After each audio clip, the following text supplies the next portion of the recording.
Hi guys, good morning. So yun nga guys, no? So ngayon for today's video, so magbibigay lang tayo ng konting advice para sa mga job hunters natin na dyan, especially yung mga fresh graduate. So ayan, during your interview, meron lang tayong tatlong words na kailangan bantayan. Okay? Unahin na natin yung word na focus. So sa word na focus, so kailangan lang natin yung eye-to-eye contact with the interviewee.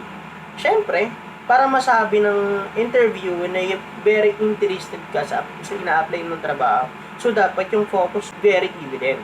Okay?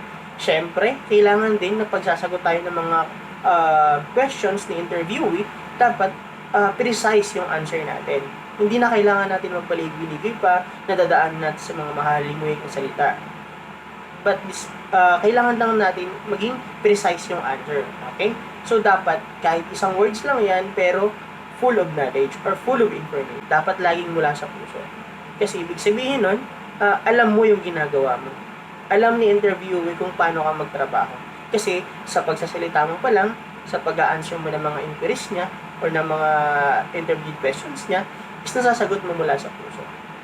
So with that, in that case, automatic, may dagdag points ka na agad sa interview. Pangalawa is yung presence of mind. So, sa presence of mind, kailangan lang natin alert or alertness. So, pag sinabi nating alertness, dapat every time na may word na sasabihin si interviewee o itatanong, so dapat automatic yung response natin. Siyempre, yung response natin is naaayon kung anong klaseng tanong ang ibinato sa iyo. Pangalawa is self-assurance. Siyempre, magbibigay ka sa interviewer ng self-assurance kung gaano mo gagawin yung part mo bilang isang empleyado nila. Just in case ma-hire ka, no? So, sabi ko nga, dapat maging asset ka ng tindahan. Hindi pwedeng maging liabilities ka. Hindi pwedeng maging pabigat ka sa tindahan. Kasi ang business, syempre, naghahanap niya ng mga empleyado na magiging asset or makakatulong para mag-improve yung company o yung isang tindahan. Okay? And syempre, dapat open-minded ka. Open ka sa mga new ideas. Dapat marunong ka rin mag-isip ng situation, especially yung mga critical situations.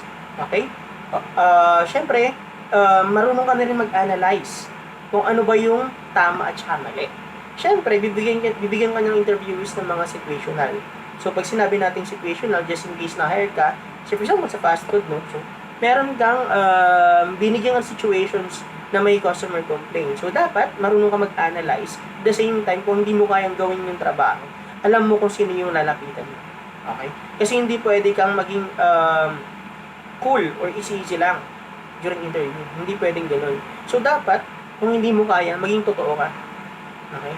Na hindi mo kaya sagutin yung inquiries. So, be professional. Okay? The last one is confident. So, pag sinabi natin confident, syempre, dapat be positive. So, ano man na mangyari, ano man yung klaseng sagot ang binigay mo, dapat confident ka sa mga ideas na binibigay mo or sa mga knowledge na binibigay mo or sa mga answers na binibigay mo. Kasi, dun pa lang malalaman na interviewee na karapat-dapat kayo sa isang position.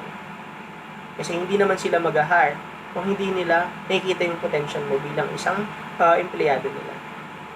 So, dapat sa iyo pa lang nagmumula kung ano ba yung sinasabi nating confident para sa mga succeeding days, ikaw naman yung magte-train sa mga newly hired. So, dapat confident sila, especially pagdating sa customer service. Diba? So, dapat confident enough tayo to answer all the inquiries na kailangan nating ibigay sa ating mga customers. Okay? So, yun lang for today's video, guys. Sana may natutunan kayo. And don't forget to like and share these videos. Thank you and God bless.